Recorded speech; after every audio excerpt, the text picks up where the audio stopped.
So, number one libertarian podcaster on earth, co-host of Contra Krugman, author of at least 10, 11, 12 books, something like that. Please welcome my good friend and leader of the Liberty Movement, Thomas E. Woods.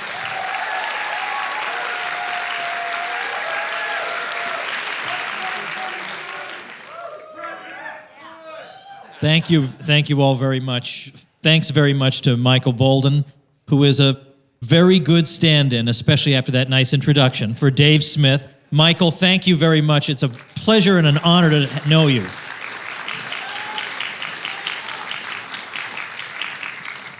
I want to say a few things about a few people before I really get started. The first is Michael himself. Michael has a ridiculously self-deprecating sense of humor, but this is a guy who started the 10th Amendment Center in his apartment in Los Angeles. Thankfully, Michael is not mic'd up right now. He started that, and he's getting interviews on CBS News, New York Times, Washington Post, and all these reporters think they're talking to a guy who's working out of a big 3-story office with Corinthian columns in front of it.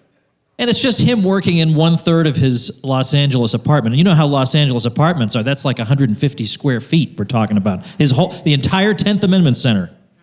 And yet he single-handedly, albeit with some help from people like Mike Meharry, who's here as well, and other folks who work with Michael, he changed the conversation on issue after issue after issue about what the states could do against the federal government. It was Michael who came up with the idea that, wait a minute, we might not be able to stop the NSA on the state level in every possible way, but there is something we could do that would really annoy them and, in effect, gum up the works, and that is, given that they need, how many million gallons of water do they need to run every day? Millions of gallons just to cool their equipment? What if the state of Utah, what if they just cut off the water? Whoa, now, we have libertarian and conservative think tanks that have been sucking up billions of dollars. Who knows what in heaven's name they've been spending it on. It never occurred to them to try something like that. And when Michael suggested it, of course, they're, that's not respectable. Oh, that's not respectable. Yeah, I know. That's why we want to do it.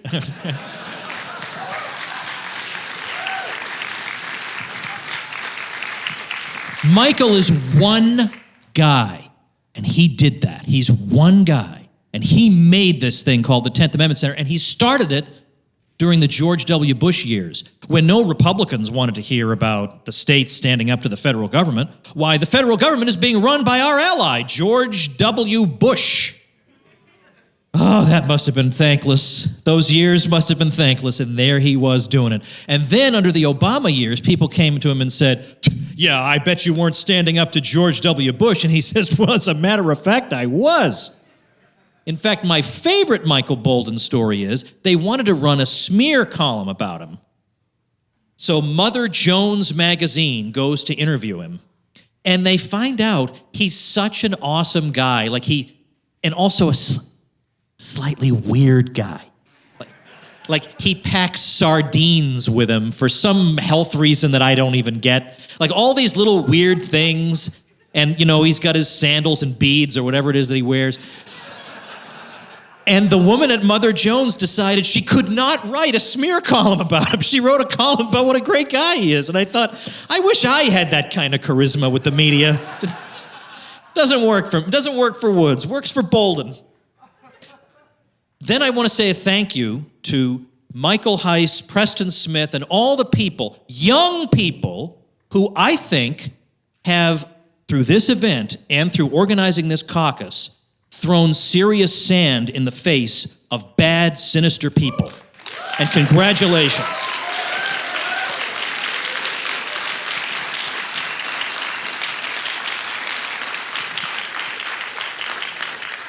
And then finally, let me see if he's back there. He is back there. Scott Horton. Now, before you applaud, hold on a minute. Every time you hear Scott's name, you want to applaud, and I'm stopping you for just a minute. One little thing about Scott. Well, first of all, Scott joined us on the Contra Cruise, which is a cruise Bob and I host every year. He joined us last year, contracruise.com. You should come with us. A lot of people in here have gone on it. And Scott was our foreign policy expert.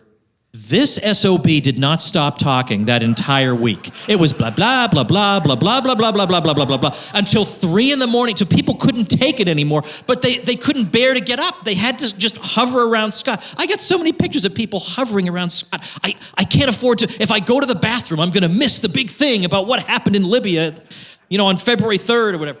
It was an amazing thing. But what I want you to know is we almost didn't have Scott Horton at this event. Do people realize that?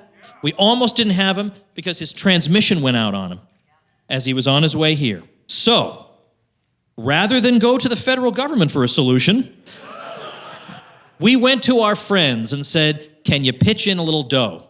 I pitched in a little dough. Bolden pitched in a little dough. Dave Smith, who couldn't even make it, pitched in a little dough. A bunch of you pitched in a little dough. Scott's getting his transmission fixed, and he got here even though he was 2.5 hours away. He made it. He made it.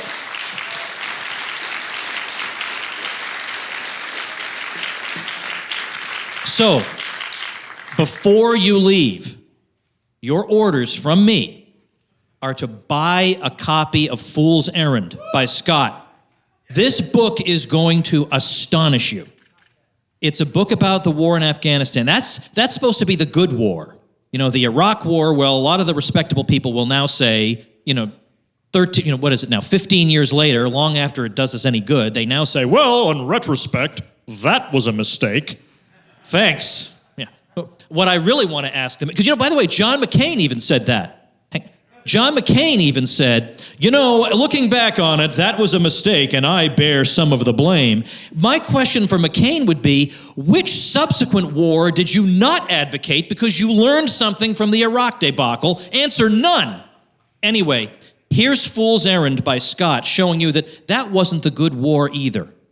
And it is relentlessly documented, furiously argued, brilliantly written. And I know you're thinking, Woods, this is going in one ear and out the other because I already have a big stack of books. Well, you know what? Set fire to them because you're going to read this one. Okay, that's that. All right. Now for what I'm here to talk about. I love my friends. What can I say? I start talking about them. I think that's Eric July back there, but if I start talking about him, I'll never finish. All right.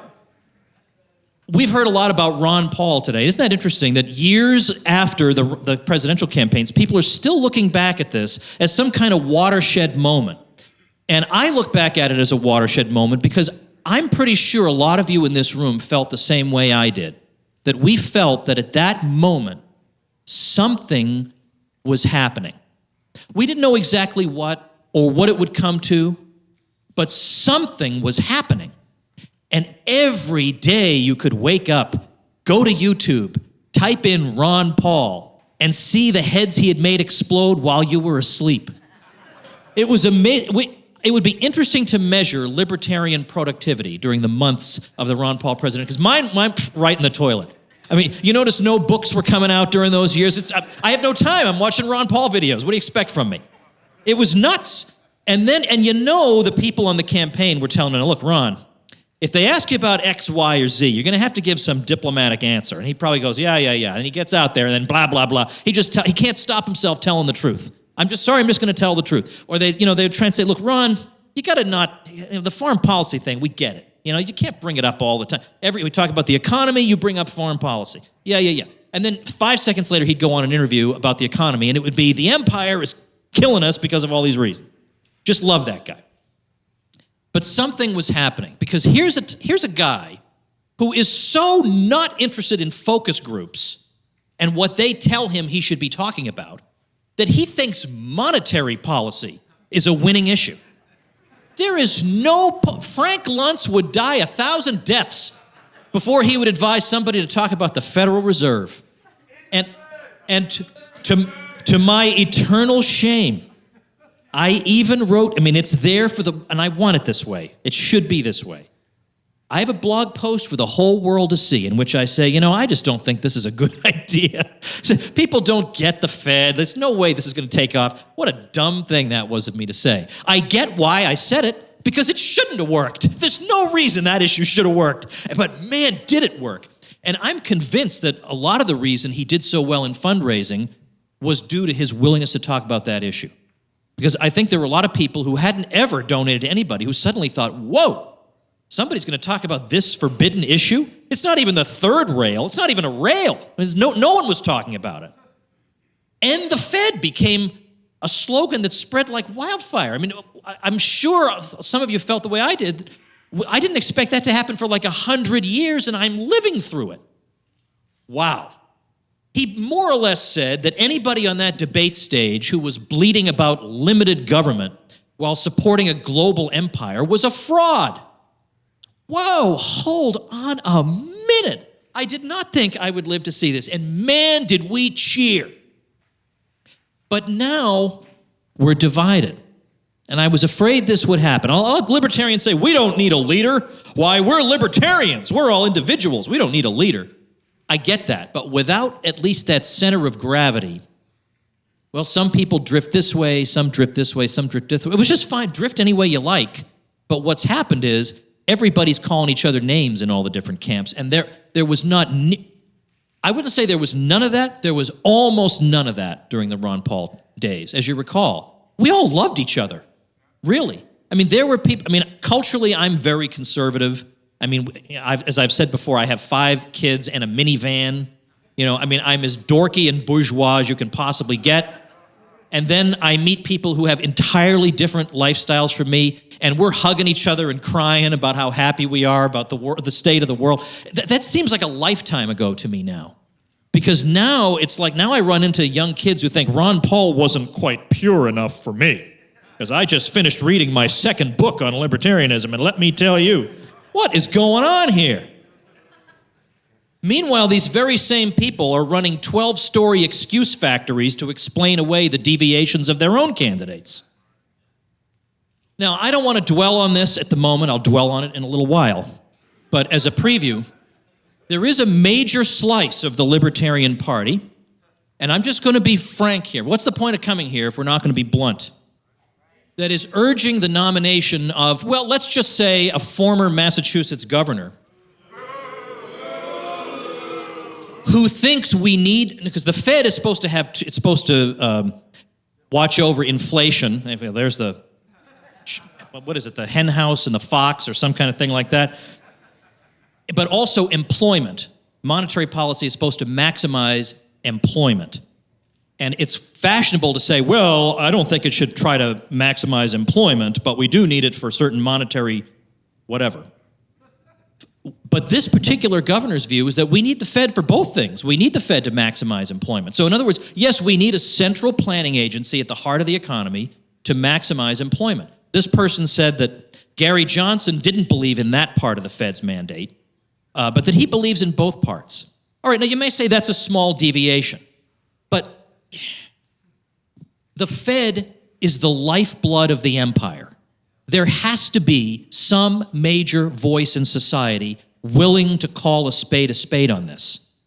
And if that guy ain't going to do that, or he's going to pretend that we need this institution to maximize employment, that's not helpful. And this person also favored possibly the stupidest war in American history, which I think is the Iraq War. And I know he changed his opinion on that. I'll get to that in a minute, too. But why can't we just have, for all our other differences, why can't we just say the bare minimum of the party is anti-Fed, anti-war? Why can't it just be that?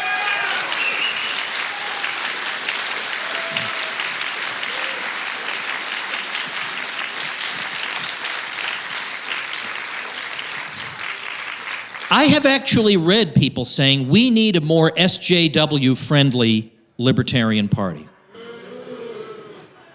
And if you don't think so, then, okay, you may not exactly be Hitler, but it's not looking good. And so I'm dealing with now people who I think are in command of their senses, who are throwing the word. You notice that on the left, if you disagree with them this much, you're a fascist, maybe a Nazi. They don't really know the difference. Just whatever name they think will destroy your career will work just fine. But to see libertarians lowering themselves to that level is quite demoralizing. I expect the left to act that way. I expect us to be nerdy enough to know what the words mean. And it turns out that fascism actually has a meaning. It doesn't just mean things I dislike. It has a meaning. It existed in history. And it doesn't mean supporting the traditional family, because we know the fascists supported that. The fascists supported that because everybody supported that in the 1930s. That's not what makes a fascist a fascist. You know what makes somebody a fascist? Let's go through it. Militarism, the idea of the leader as the embodiment of the people, the idea of the state as the instrument of the nation's destiny, centralized power so the leader's will may be carried out most effectively, the suppression of regional differences, the subordination of private interests to a government-defined public good, which, by the way, is why one young kid on YouTube was able to take quotations from Hitler and read them out at an anti-Koch brothers rally and have all the progressives cheer, because he was talking about how I'm sick and tired of these private interests putting their own selfishness before the public good, and these idiots didn't know they were clapping for Hitler. Further on fascism, state domination of the economy, even if private property is still nominally respected. And what's very interesting, I'm going to be talking about this on my show next month in one of the episodes. As the years go on, by the way, we look at Hitler himself, he became more and more supportive of a planned economy. Earlier on in his thinking, he has more room for the idea of economic competition because he thinks of that as an expression of social Darwinism, that this will be a way we can weed out the weak through competition. So we have to have some private ownership. But as time goes on, and as he observes the success, as he perceives it, of the Soviet economic model, especially during World War II, he becomes more and more drawn to the idea of a planned economy. So certainly the left, who say libertarians are fascists, are complete morons, but we know. But to hear libertarians talking this way is quite astonishing. Now, I'm going to put my dork hat on for just a minute. If you're interested in on this, like on Hitler and what he actually thought about the economy, it turns out he was not a free market guy. Because from his point of view, both capitalism and communism were creatures of the Jews. That's why we need a third way. But there's a great book, though, by a guy named Rainer Zitelmann called Hitler, The Policies of Seduction, that has a couple of great chapters on this. Well, we are the exact opposite of every one of those principles of fascism that I just listed. Every person in this room is the exact opposite of that. So if you're going to throw that word around at fellow libertarians, then you are mentally ill.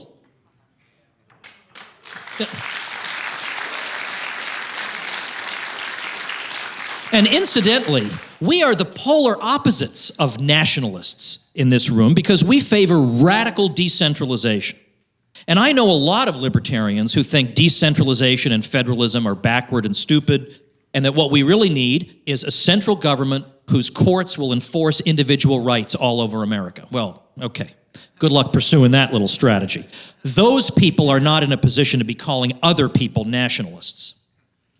Now, I've heard it said that the Libertarian Party ought to avoid certain issues because it will make it more difficult to make the party appeal to the LGBT community. The party should be pro-LGBT.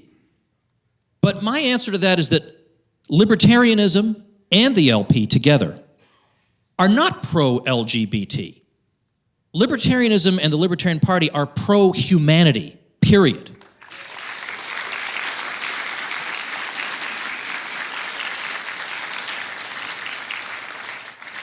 Our philosophy is not, contrary to what the media thinks, pro-rich, pro-poor, pro-young, pro-old, pro-industry, pro-agriculture, pro-black, or pro-white. We're just for non-aggression. And however the chips fall with that, we're at peace. Now,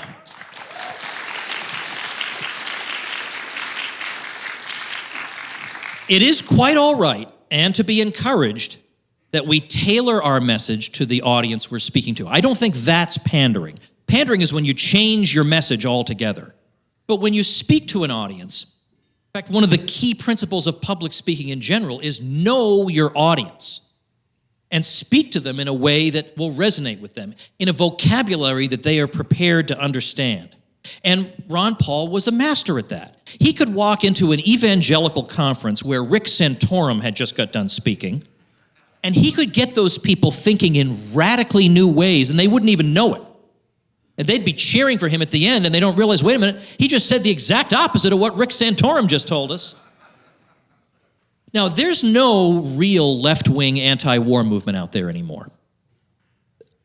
And yet, there are still anti-war voices. And they're mostly our voices, with a few stragglers who still call themselves conservatives. The fact that there is still any non-interventionism out there is due almost entirely to Ron Paul, being, as Scott Horton said, that conservative country doctor who is the squariest of the square, who made clear that you don't have to be some kind of commie to be anti-war, that if you want to be philosophically consistent, you should be pro-market and anti-war. And now suddenly it becomes okay for people to say, hey, you know what? This is a really dumb conflict for us to be involved in, and it's making things worse, and it's costing a lot of money, and it's having a lot of unintended consequences. Well, gee, those arguments sound pretty familiar. I didn't hear that many of them before his presidential campaigns. He left a lasting mark. Now, it's true, when it comes to public policy, which is a phrase that makes me want to vomit, it's true, he wasn't that interested in this bill is going to change public policy in this direction. But you know what? Maybe Rick Santorum got some bills passed that affected public policy. I don't know. Do you know? I don't remember. No one even knows where Rick Santorum is today. Is he alive? Who even knows? Whereas today, on things that matter, the big pictures, getting people to think differently. Forget some stupid bill that some schmuck is going to change it back again 2 years from now anyway. He got people to think in new ways that they're still thinking today. The non-interventionism stuff, the Federal Reserve stuff, that's still being talked about. Whereas nobody looks back and says, Fred Thompson sure changed the conversation forever. And he did it by being bold and unapologetic and ignoring the focus groups and not just being some stuffed shirt who is going to be the adult in the room who will be part of the conversation. No, he didn't do it by putting people to sleep, which seems to be a strategy that's being recommended by some folks.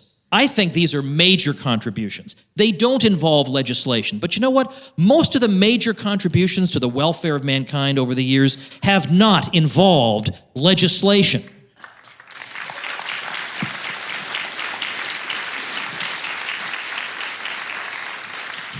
Now, there's a group of folks who say we're not cosmopolitan enough, and they're more sophisticated than we are. And these are people who have no problem publishing and celebrating authors who supported the dumbest war in American history. But Dr. Paul actually dared to point out that these wars not only killed U.S. servicemen, but also foreigners, who are, of course, the completely missing component in American politics. If foreigners die, nobody cares. They're not talked about. Who talks about it? The Democrats don't. The Democrats are too afraid to say anything, so they talk about U.S. servicemen. But Ron Paul actually said, hey, you know what? There are a lot of innocent people being killed by this policy. And while those people are grieving, we're holding military parades. And Ron Paul would not make that distinction. He said the blood of those people is as red as our own blood. That is the kind of cosmopolitanism I believe in, the cosmopolitanism of peace. Not of bragging about how chic and sophisticated you are, but in your respect for other peoples to the point where you think that maybe there are other ways of dealing with them besides starving them to death or bombing them. Now,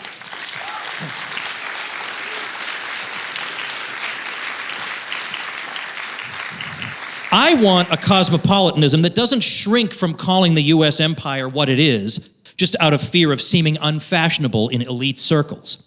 In the 19th century, the British called the great Richard Cobden, who was a fierce non-interventionist, the international man. And that was the correct name for him. He is the international man because he wants peace in the world. Today, that makes you an isolationist, of course. Now, let me just continue a little bit on this line because my big issue is war and peace. And I think it ought to be our starting point issue because, as I say, nobody talks about it. Or when they do, it's, well, you know, the U.S. government with its good intentions made a couple of mistakes. Nope, sorry, that's not good enough.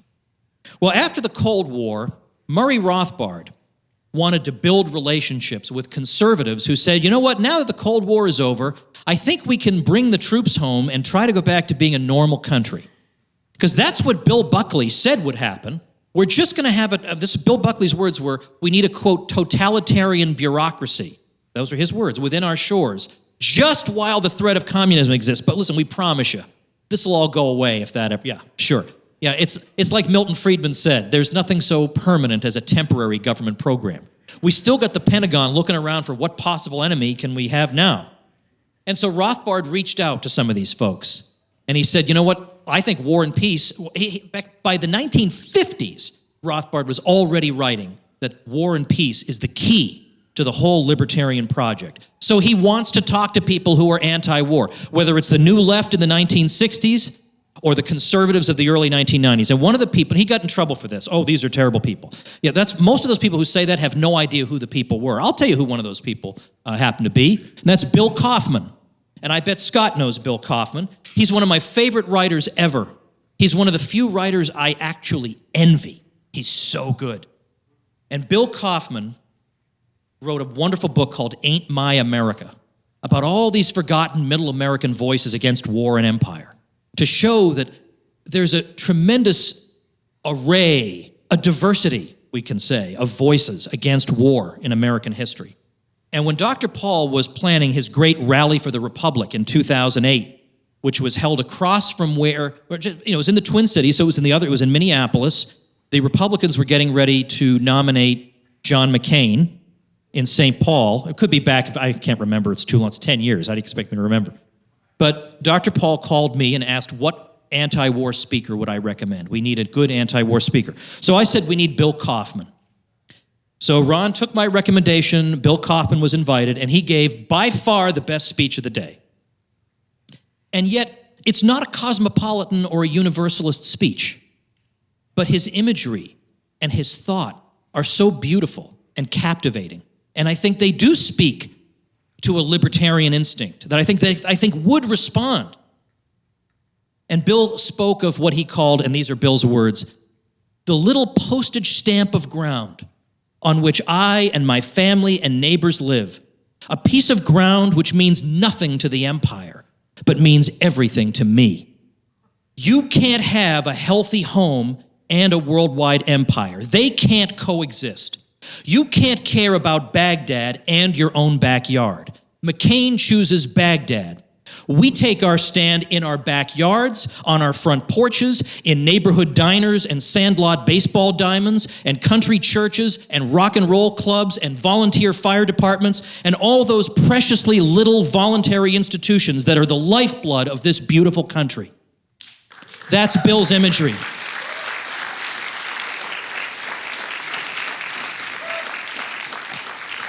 No, that's not cosmopolitan, but it's beautiful. He says, John Edwards liked to talk about the two Americas. Well, there are two Americas. The televised America, known and hated by the world, and the rest of us.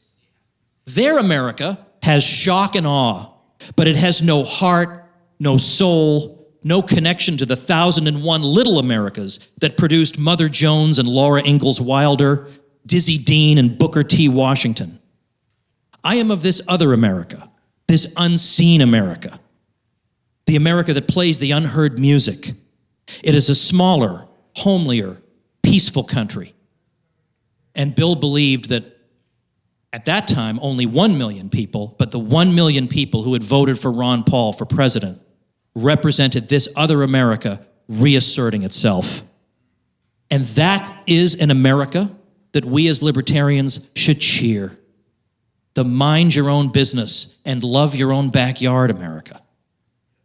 Now, if, and this is fine, this is another quotation from Bill. Bill said, now remember, Bill's from that forbidden area of American life where Rothbard was not allowed to make alliances. Bill said, if a movement for peace and liberty is to mean anything, it has to be black, brown, white, red, yellow. We are all of us, of all races and colors and creeds, in this together. And only in a spirit of fellowship, of brotherhood and sisterhood, will we come through it. Now that's the right spirit. Now let's say a word about the favorite candidate of a certain wing of the party. Not because I relish this discussion, but because it's quite revealing. They say we need this candidate because big money interests might be counted on to support him. as if in the current state of affairs that's a plus rather than a red flag. Again, the Fed, we're being told that we need the Fed to maximize employment. That's our champion. And yes, I know that this alleged champion says the Iraq War was a mistake. Wow, bold. A mistake. Millions of people displaced from their homes. Who knows how many deaths? That's a mistake. No, a mistake would be if I dropped this microphone on the floor. That's a mistake. For something like this, you better do penance, and we better see you doing penance, like what Congressman Walter Jones did. He writes to every single serviceman who dies.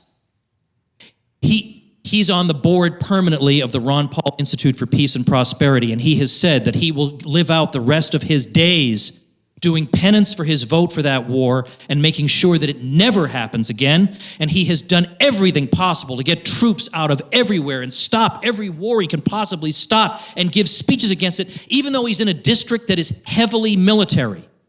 What else can I do, he says? What else can I do before God and man to make up for what I did? That's a man whose mind has changed. That's a new man. Do you get that vibe from our so-called champion? Is that the vibe you get? That, man, I was involved in something wicked for which I should do penance. No, it was just a policy difference that we had. Just a policy difference. Now, let me ask you this. Let's suppose that instead of bombing Baghdad, there had been a big campaign to bomb Los Angeles. And let's say this champion had advocated that. And then years later said, you know what, that was a mistake. Would we say, hey, look, he said it was a mistake. Nobody's perfect. We'd say, no, you know what? Nah, that's just not good enough.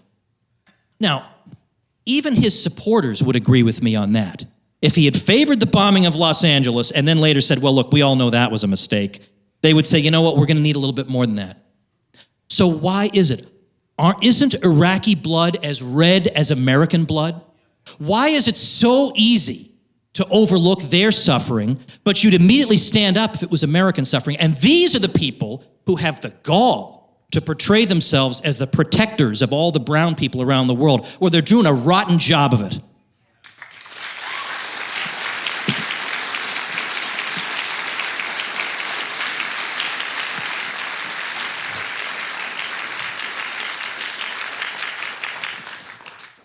Oh, they say, but we need to ease people into libertarianism gradually. Well, are the socialists easing people into socialism gradually? How's that strategy going? Most people change or adopt ideologies not because they're gently led by some stuffed shirt, but because they're jolted by an articulate true believer. I mean, is the idea that we should be trying to trick people into voting libertarian? And by the way, who says we can't make coalitions on single issues? We can, of course. You can run a libertarian presidential campaign and focus on 4 key things. And then if people ask you about other things, answer their questions. I'm not saying everybody has to master Rothbard's For a New Liberty all over America for us to succeed. You can focus on 4 key things, like as Jeff said, there's no constituency for these wars outside of Washington, D.C. There's no constituency. This is the most low-hanging fruit imaginable. And we should be known. I mean, why is the Libertarian Party not synonymous with the anti-war cause in America? That's a shame.